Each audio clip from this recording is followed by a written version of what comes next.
কাফেরদের চুল এই বিশ্রী কাটিং আমার পছন্দ হবে কেন? দাড়িবিহীন চেহারা মুসলমান ভালোবাসবে কেন? বেপর্দা নারী মুসলমানের ঘরে থাকবে কেন?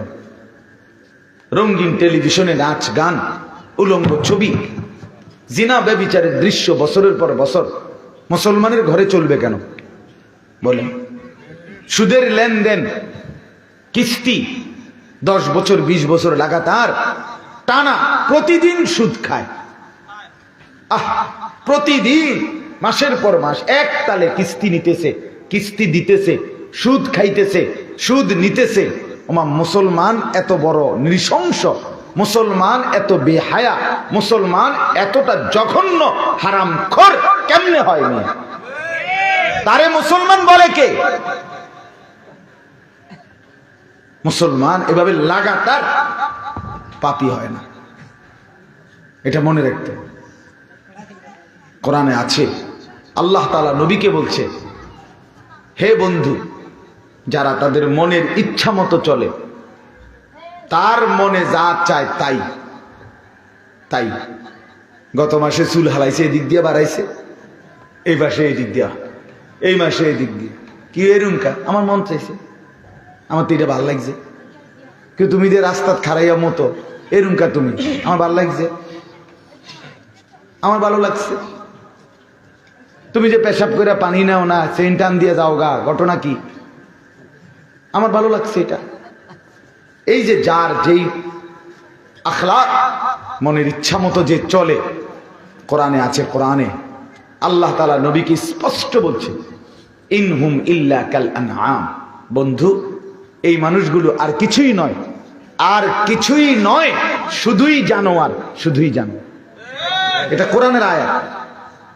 ইনহুম ইল্লা কাল আনআম, নফি ইস্তিসনা, অর্থাৎ আর কিছু নয়, শুধুই জানোয়ার।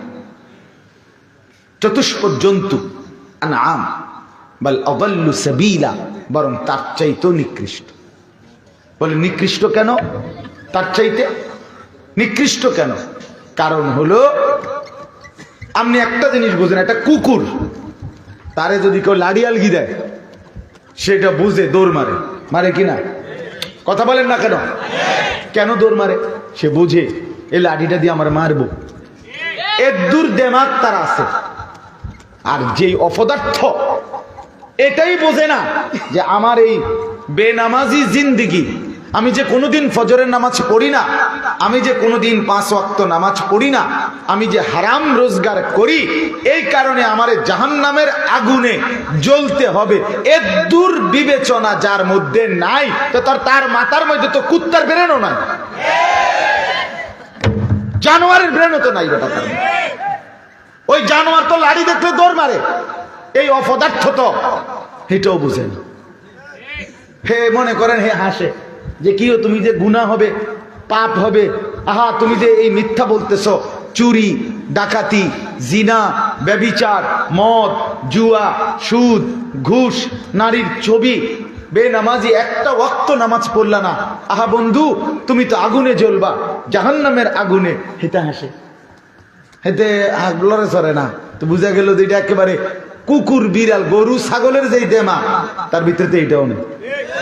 এই জন্য আল্লাহ বলছে, বরং চতুষ্পদ জন্তুর চাইতেও নিকৃষ্ট। মানে তার কাছে খবর নিলে দেখবা এই দেমাগটাও নাই, এর দুর্বুঝ বুদ্ধিও নেই। এজন্য যে কয়জন ছেলে বসছো ভাইয়া, নিজেকে আরেকবার ভাবো। আমার চিন্তা তুমি করো না, আমি আল্লাহ বাসাইলে, আল্লাহ হায়াতে বাসাইলে ইনশাআল্লাহ বয়ান শেষ দেখলাম, তুমি আমার লাগে চিন্তা করো। তোমার বাইক কোন আমি হুত্তাম আইছি না, কথা বুঝো না? তুমি আমার লিগে বাবার দরকার নেই। তু আগার মেরা নেহি বানতা না বান আপনা তো বন। তুমি আমার ভাবনা যদি নাও ভাবো, দেশের ভাবনা যদি নাও ভাবো, তো নিজের জন্য তো ভাবো। কথা বুঝেন নাই আপনার? এতটুকু কি মানুষ ভাবে না? নিজের ভালোটুকু ভাবে না, নিজের কল্যাণটুকুও ভাবে না।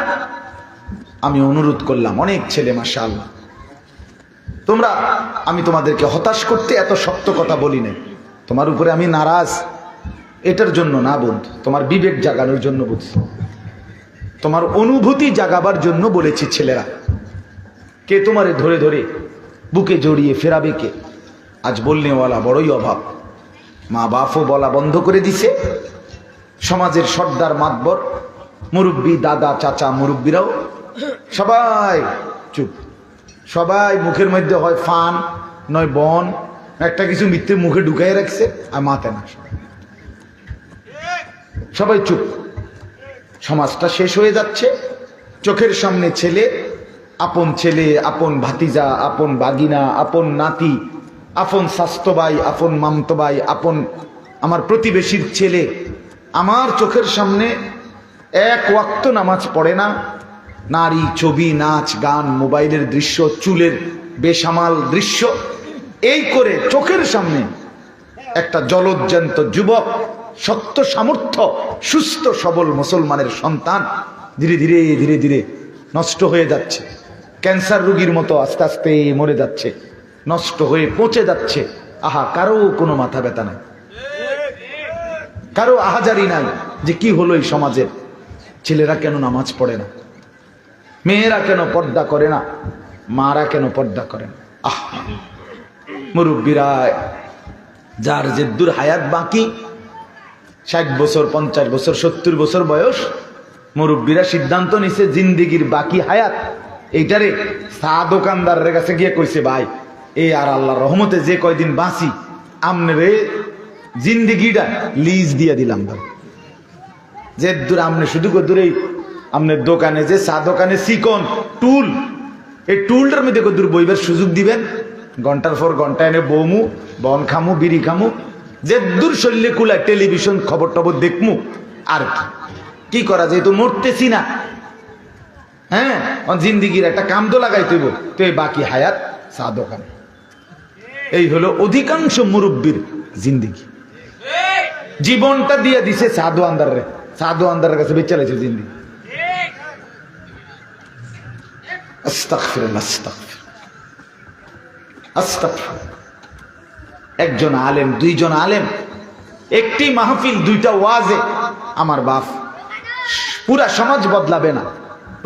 প্রত্যেকের জায়গা থেকে যদি আমরা নিজ নিজ জায়গা থেকে যদি আমরা একটু শুধরাই, চেষ্টা করি, একটু নড়ে চড়ে বসি, একটু যদি মুখ খুলি, বিশ্বাস করেন আমার ঘর, মনে করেন আমার বাসায় এখন আমার 4টা ছেলে মেয়ে, কথা বুঝছেন, আমি একটা উদাহরণ দিতেছি আর কি। আমার 2 মেয়ে 2 ছেলে, এর মধ্যে আমার ছোট মেয়েটার বয়স 2 বছর, বাকি 3জন ছেলে মেয়েই পড়ালেখা করে।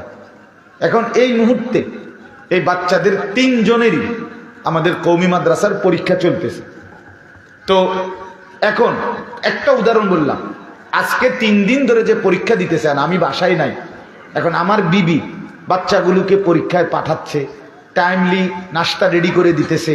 আবার পরীক্ষাতে আমি আজকেও সন্ধ্যায় জিজ্ঞাসি বাচ্চাদের পরীক্ষা কার কেমন হয়েছে, তো সে বলছে অমুকের এরম হয়েছে, ছোট ছেলেটার ইংরেজি পরীক্ষা দিছে, একটা প্রশ্ন লেখা কম হয়েছে, শূন্যস্থান একটা লিখছে না। তো এই যে খোঁজ খবর, এই যে আমার সন্তানদের প্রতি নজরদারি, কারণ এটা যদি সম্পূর্ণটা আমারই দায়িত্ব হয়, তাহলে আমি কি বাহির সামলাবো, না ঘর সামলাবো, না বাজার সামলাবো, না বাচ্চা সামলাবো, সব বুঝি আমি একজনের দায়িত্ব। যদি 2 জন মিলেমিশে ঘরে করে তাহলে কাজটা সহজ হয় না। তো ঠিক এরকম আপনারা যদি প্রত্যেকের জায়গা থেকে আপনার ছেলে, আপনার মেয়ে, আপনার স্ত্রী, আপনার দায়িত্বে যে কয়জন আছে, যেমনে পারেন চোখের পানি ফেলে, নরমে গরমে মহব্বতে আন্তরিকতা নিয়া, ভালোবাসা দিয়া, কাইটা হইলেও যদি আপনি আপনার ছেলেটাকে নামাজি বানাইতে পারতেন, মেয়েটাকে পর্দানশীল বানান, আল্লাহর কসম আপনি মরতে দেরি, জান্নাতের দুয়ার খুলতে দেরি হবে।